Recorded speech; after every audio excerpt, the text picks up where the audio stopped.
Welcome to Parent Coaches Unleashed, the podcast where we dive into the highs, lows, and did that really just happen moment of parenting teens and young adults. We're Carrie and Jessica, parent coaches, mythbusters, and occasional referees in the battle of hormones versus common sense. If you've ever wondered, is this just happening to me? You're not alone. We're here to help you with real talk, expert advice, and hopefully a few laughs along the way. Need more support? We also offer private coaching, workshops, and speaking engagements because sometimes even parents don't have all the answers. So continue listening as we tackle this parenting journey together.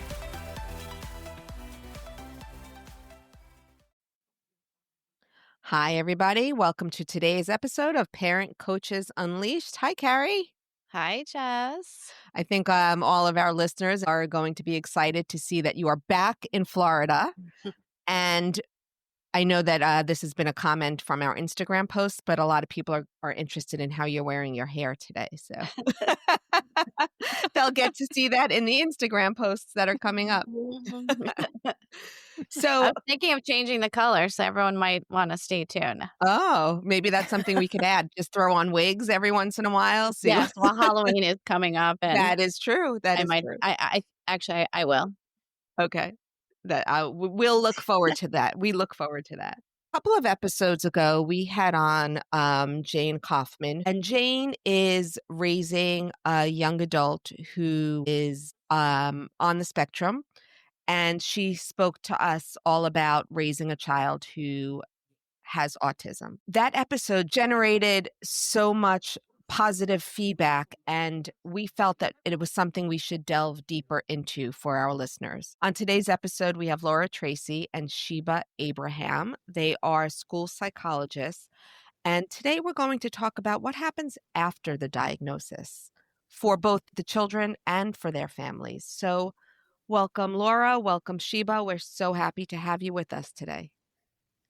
Thank you for you having so us. much. We're excited to be here. Yes, and we're so excited to have you. I feel like we have a lot to get through, but can you both just tell us a little bit about yourselves? Laura, talk to us about yourself. How did you get to this position, and what are you doing now to help families? Sure. So I am originally from Pennsylvania, did my undergraduate work there, and moved to Florida for graduate school to be a school psychologist. I'd always wanted to work in education, had a passion for psychology, and that is how I found school psychology, which kind of blended the two. Sure. I was a classroom teacher for a few years while I was in graduate school, so I had that firsthand experience of working with students. I worked with middle school and high school students, and then started my career in school psychology many years ago, which is when I met Sheba in Okay. graduate school. Worked a lot in the South Florida area in the public school sector.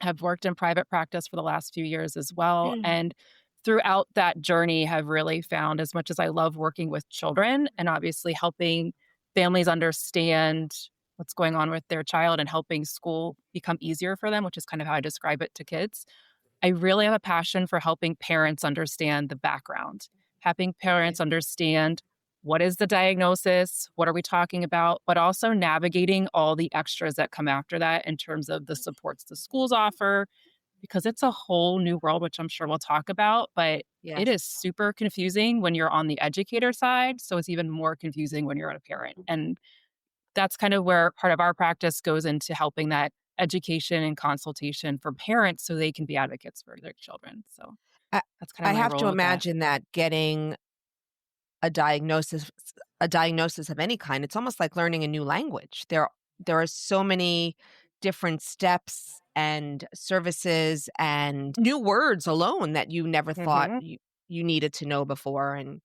yeah, so I'm sure parents really appreciate your help along the way. Yeah. Sheba, tell us about you. Thank Tell you. us a little bit about yourself and how you ended up. I have a similar journey with Laura. I was pretty much born and raised here in Florida, though. I was an educator. I was a teacher for about 8 years here in Broward County, and that is when I discovered I wanted to be a school psychologist. I initially thought I wanted to be a principal. that went out the door. And I was sitting at a table with the school psychologist, and I knew I wanted to go back to school. And I was like, oh, what do you do? I was very intrigued. And that's where my school psychology career began. Went back to grad school. That's where Laura and I met. And then worked many years in the public sector, with a school district. And sitting at the other side of the table, it is very intimidating when you're a parent and you're coming in and there's 4 or 5 people at a table. And, I think everyone, and we'll talk about this, is everyone wants what's best for the child, but there are a lot of gaps in between. There's education that needs to happen for the parent.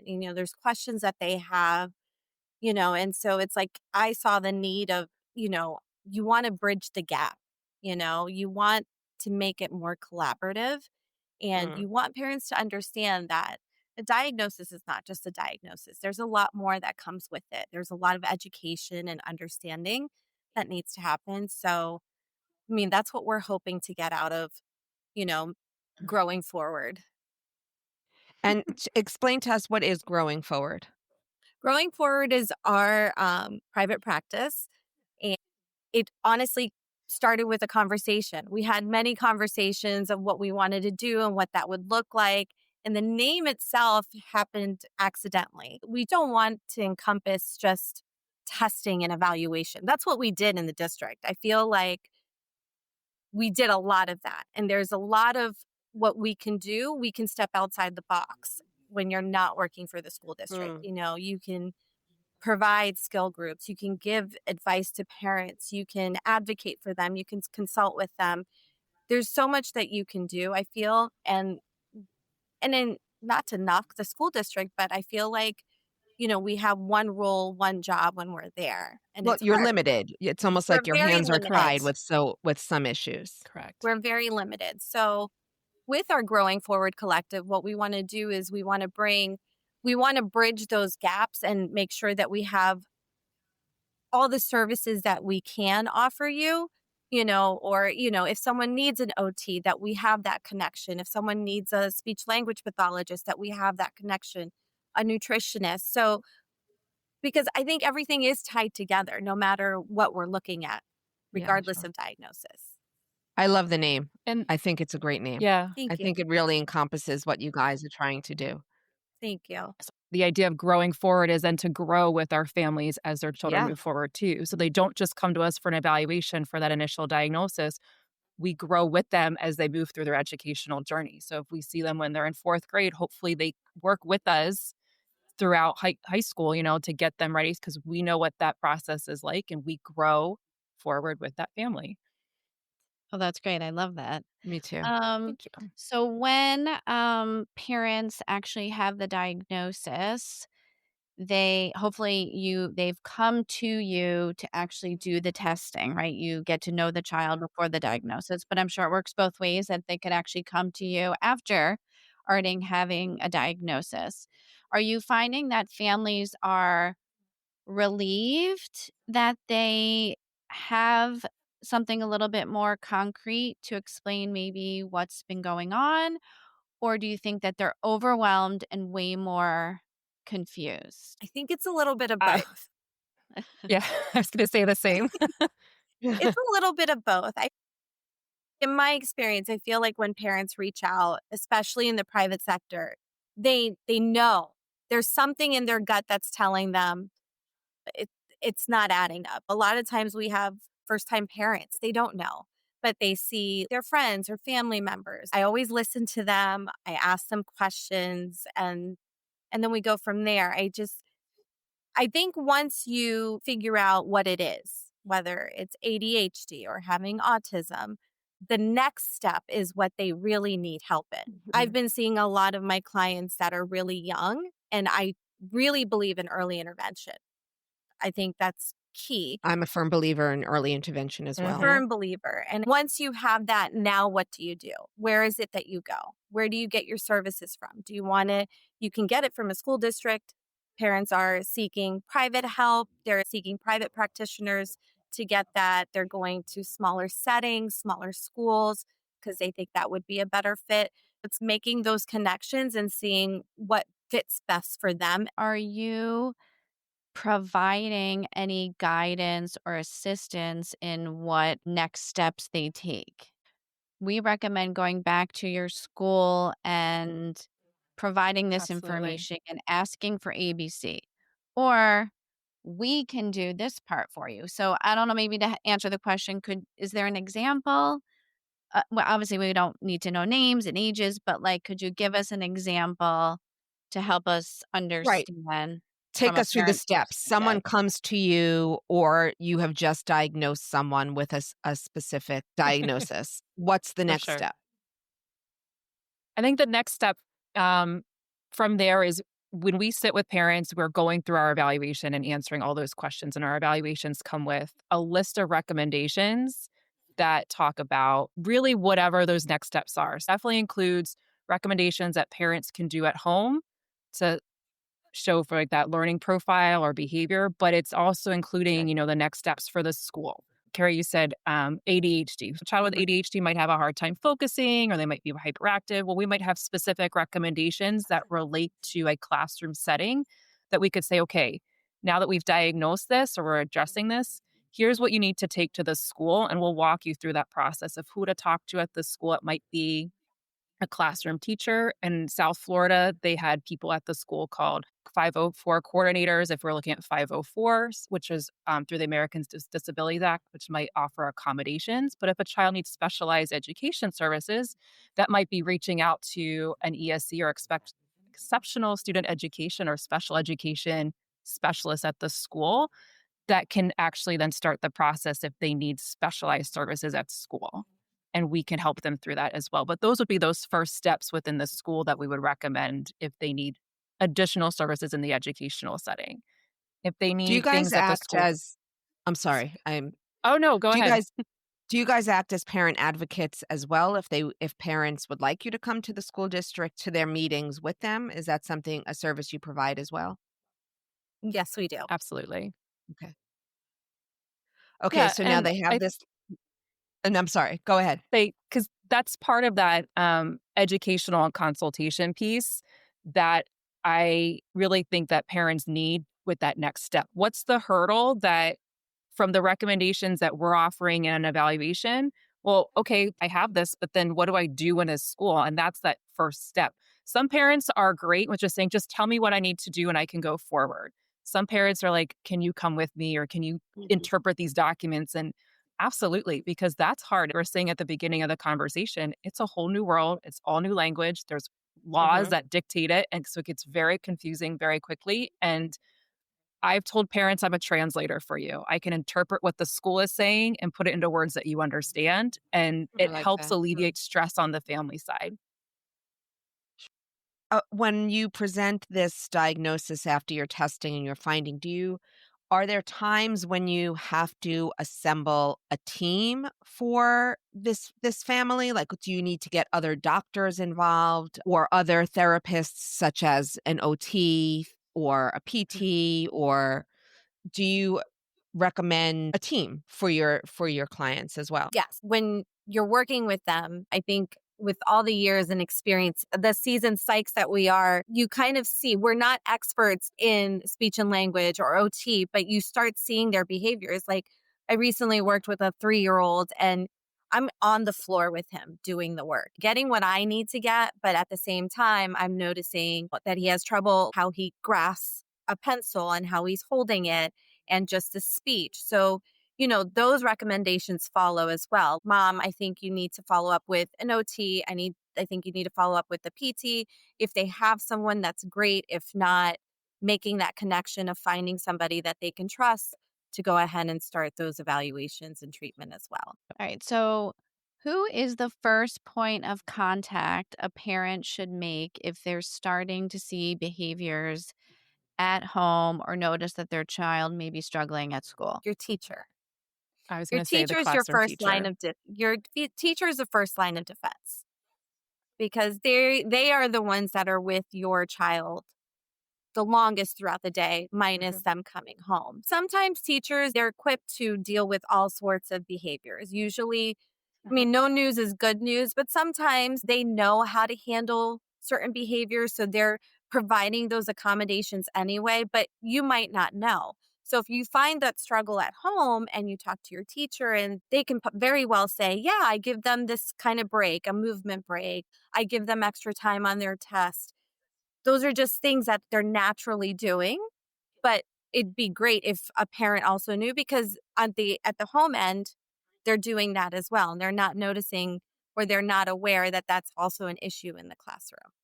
Do you recommend that parents share their diagnosis with their child? I do. I think it just depends on the age of the child, of how they express that to Mhm. them.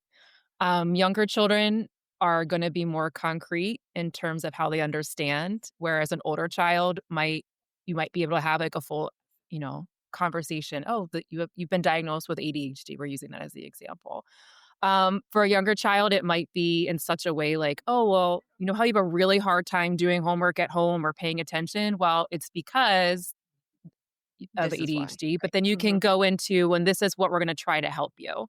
And I think part of that is important to help the child understand so they can be their own advocate and Mhm. understand how they Yeah. are as a learner and who they are as a person, Right. and not feel bad if they're more bouncy than their friends and their teachers calling them out or whatever it is. So then they can start to understand who they are and what works for them, as well. Yeah, I like that. It's teaching them to self-advocacy. And Mhm. how do we do that?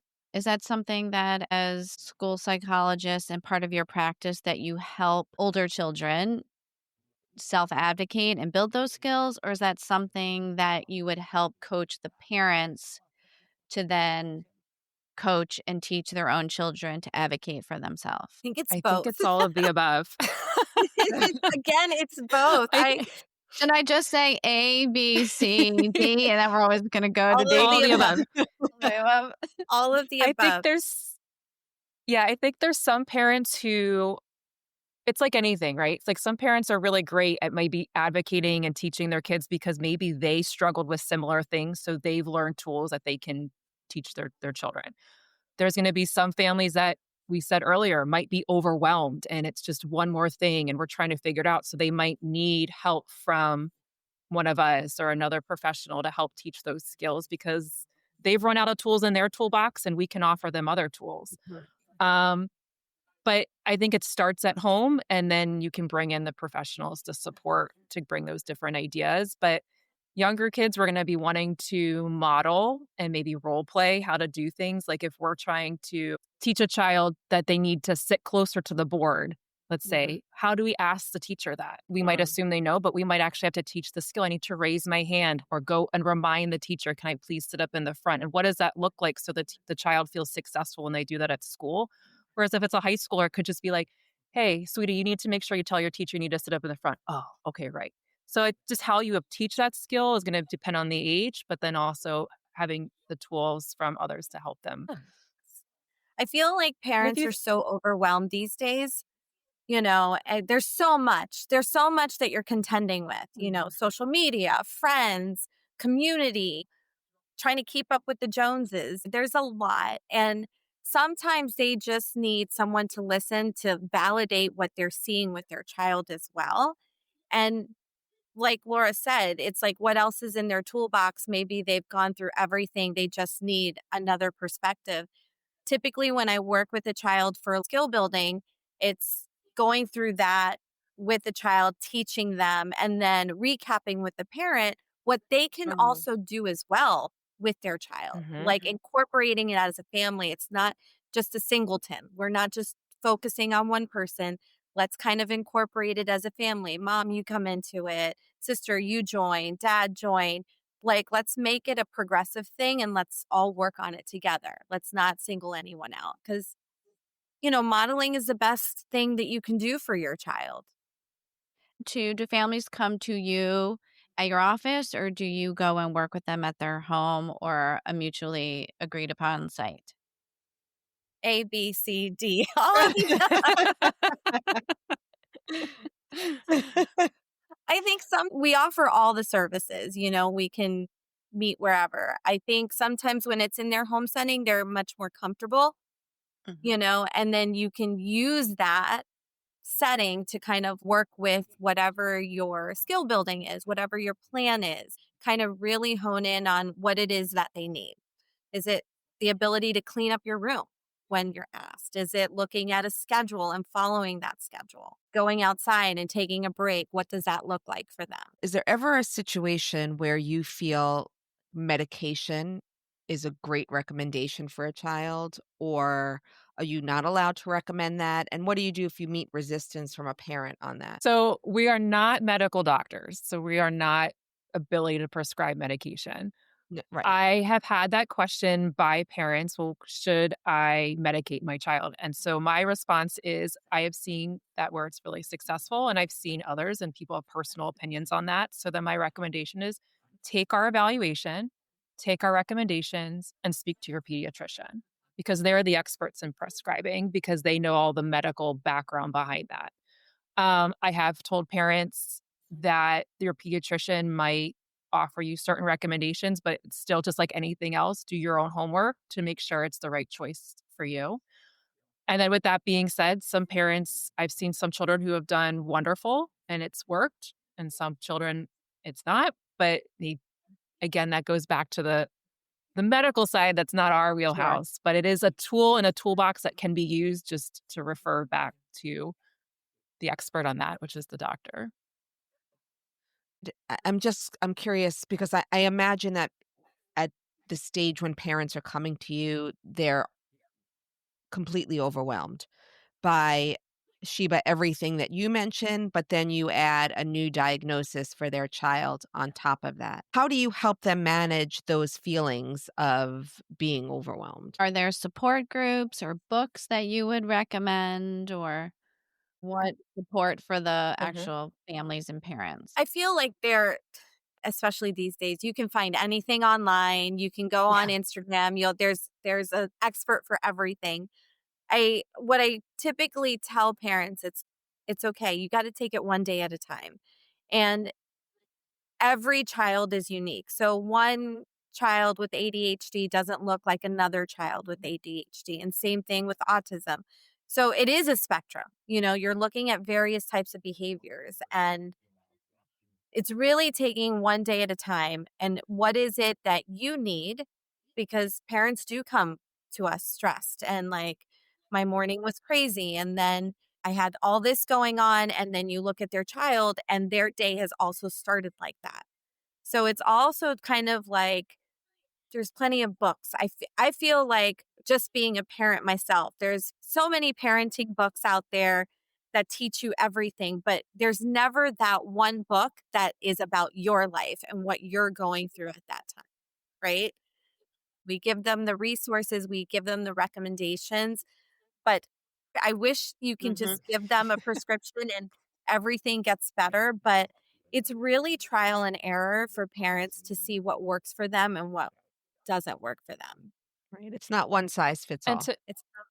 It's not. And I would add to that also to your question, Carrie, like for parent groups, I think finding people who are going through a similar experience validates the parent because you're not on an island by yourself trying to navigate the sea of dyslexia or ADHD behaviors or autism behaviors because that is overwhelming. But having like a friend or somebody who gets it can also be comforting because then you can share those sorts of situations or maybe what worked for you. Again, we talked about tools. And maybe it's a parenting friend who's going through something similar can add to that. Within that, I typically recommend for parents, for autism, looking at the Autism Speaks organization. It's a national organization that has different chapters. Within the South Florida and Florida, there's the CARD Center, the CARD Center. Child autism with related disorders. And there's one in Boca, there's one in Jupiter. I always would recommend my families going to checking those out when we were in South Florida because they also have networking and they have different resources in the community that families can tap into. CHAD is one for ADHD, which is a national organization which has national chapters. So I typically recommend those sorts of things for parents to be educated about the neurodivergence and the different things, but then also just looking within their community with other friends and families or even other children at their school so they can network that way and learn from each other as well from professionals. Do you feel that parents, after they get the diagnosis, do you feel like there's one a major obstacle or roadblock or something that comes up for all your families that they're dealing with? It depends. It It's a depends great on the question. age. It is a great question. Currently, for my young ones that are looking for ABA therapy, it's insurance. Mm, It's insurance. that's a Insurance huge is one. it's a big obstacle. I have a child that is struggling with just behavior, more on the ADHD end, but struggling and could definitely use the help of ABA and how to sit and how to attend, and for some it's like, yeah, we'll accept because you have ADHD, but it's looking for a certain diagnosis. And that's really hard because sometimes, once again, kids meet certain criteria in one area, but they don't meet the criteria in other areas. So you're not checking off all the boxes that insurances want to see. That seems to be a big hurdle for parents. On the school end, I feel like sometimes school doesn't see something once again, and then the parents see something and then they bring it to the school and it's like, no, we're okay. They're doing great educationally. Their grades are fine. They're holding it together. We don't have those concerns yet. Parent on the other side is very frustrated. So, Yeah, it's interesting, but the cost definitely plays a part in the best care for your child. You want absolutely. Mhm. I remember, so when we moved from New York to Florida, my son had gone through the early intervention program in New York, and he received speech and OT and special ed. He went to a specific preschool there that focused on speech language and helped him in other Mhm. areas that he needed.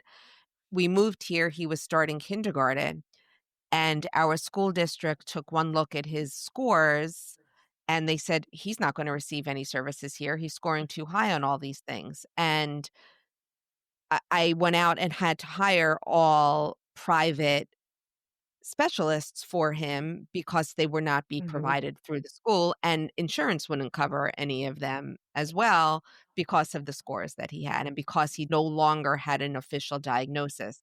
But as his parent, I knew that he needed this support to continue to have success. I feel Yes. like so often schools will look at a child and say, "Oh, they're getting B's and C, they're doing fine." But Yes. as a parent, if you're looking at it and you're saying, "Fine isn't enough. I know that he has the potential to do so much more if he Mhm. had this additional support."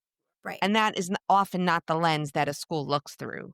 It's not. And a lot of Oh. times you have to ask, like, what is the support that you're giving at home for them to be as successful as they are? The tutoring, the one-on-ones, whatever you're doing outside of your typical norm, to support them being able to achieve what they're achieving at that moment.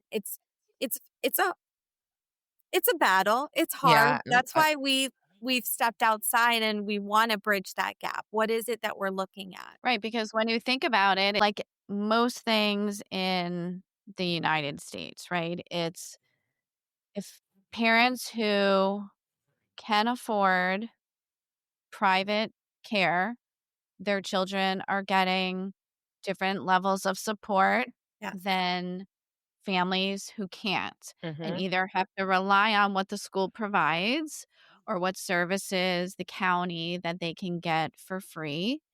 And it's such a disparity. I know none of us can solve that problem. And I know what you guys are trying to do, right, is trying to provide a private group practice to be able to help. Um, but are there certain states, and I don't know if you guys even know the answer to this question, like, are there more certain states that are more neurodiverse friendly in providing services that if families literally could not, like, had to go with public provided services, that they would relocate so their child could have proper care? Carrie, I love how you said that. Very politically correct. I I did. know. I know that was very nice. I know. Um, I know of one state only because we have a family member experiencing it, but just like Jessica said, New York is great. Okay. Yeah. So you might not be able to afford to live there. You might not be able to afford to live there, But- but if you had Yeah. a child that needed special services, because being on the side when we work for the district and having parents come from New York, having a certain level of care in their public school system, Yeah. and then coming here and really not getting that same level. Yeah. And We've to be seen a fair, lot.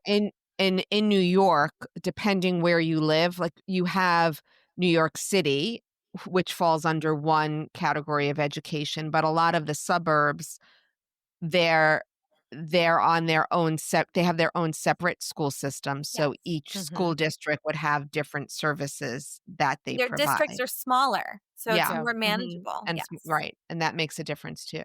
Makes a difference. Like, And each especially when you state- look at a school count, like a school system like Broward, that's Yep. so Huge. humongous, and trying to service everyone in their district, it becomes a Herculean task.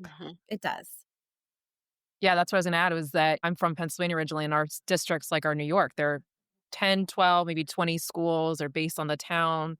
But here in Mhm. Florida, they are by county. And so in Palm Beach and Broward County, which are huge, your Yeah. schools in Boca are going to be very different than your schools in Wellington, which are going to be very different than your schools in out west in Belglade. And Right. even though right. they're all Yeah. following the same laws, your implementation of services is going to maybe look a little different based on those Yeah. community resources. Did that influence your decisions to go out onto your own in private practice? The size of the school district? Would say so. I would say a little bit. For me, little it was bit. more just wanting to expand what my professional experience could provide for families.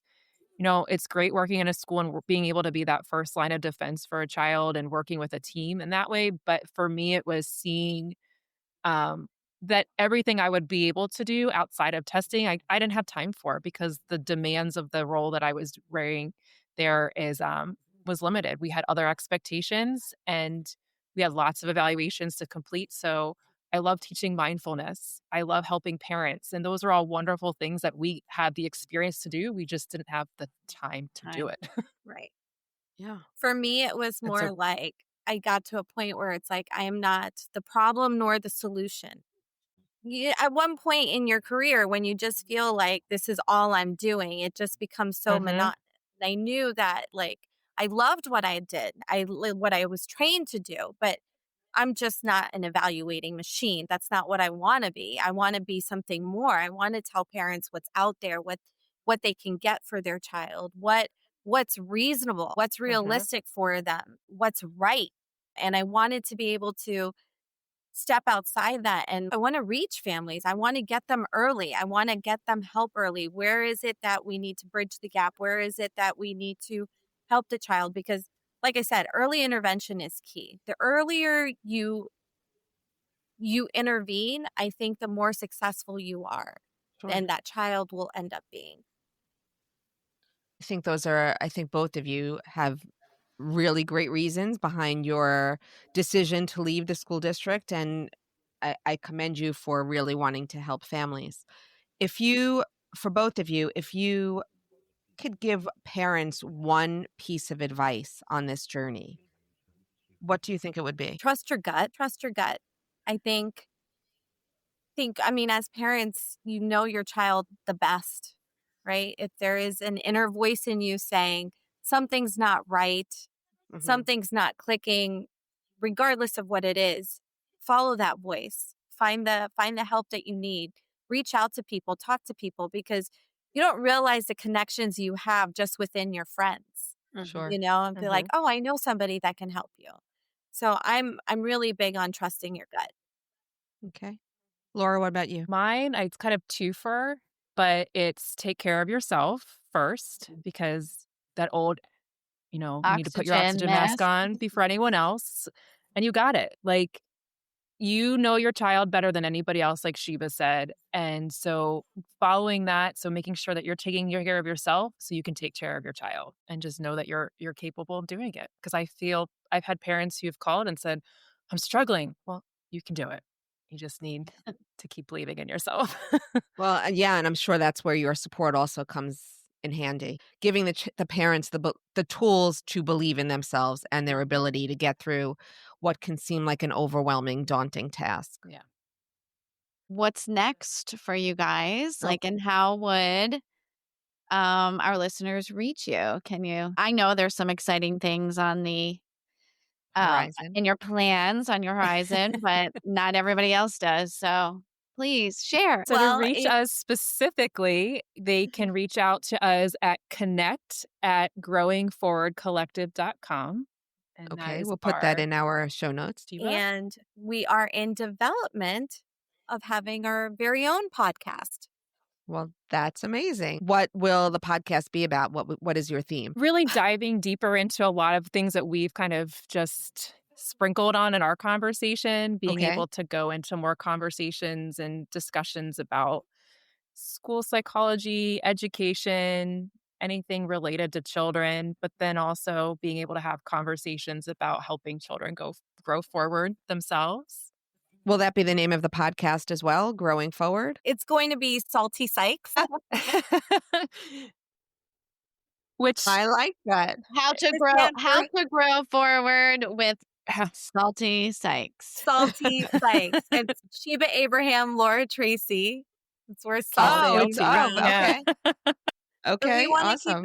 we want to keep it real. We want to keep it relatable, because I feel like the more conversations you have, parents feel a little bit more validated.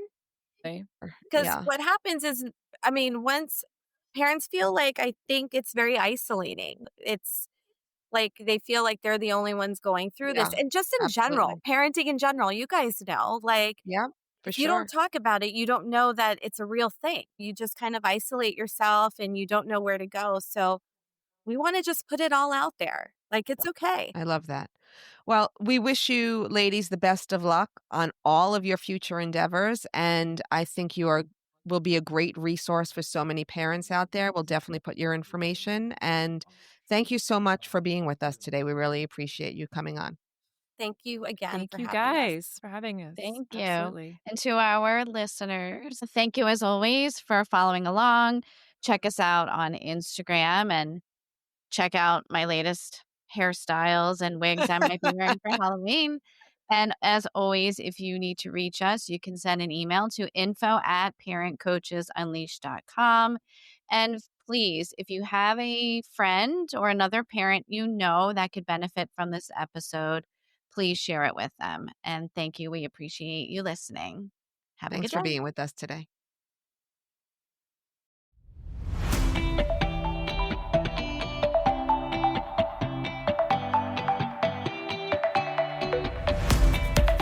Thank you for listening to this episode of Parent Coaches Unleashed with Carrie and Jessica. Together, we can raise the next generation of independent, capable, and compassionate young adults. We encourage you to send us an email with questions and feedback to info@parentcoachesunleashed.com. Please remember, you are not alone on this parenting journey.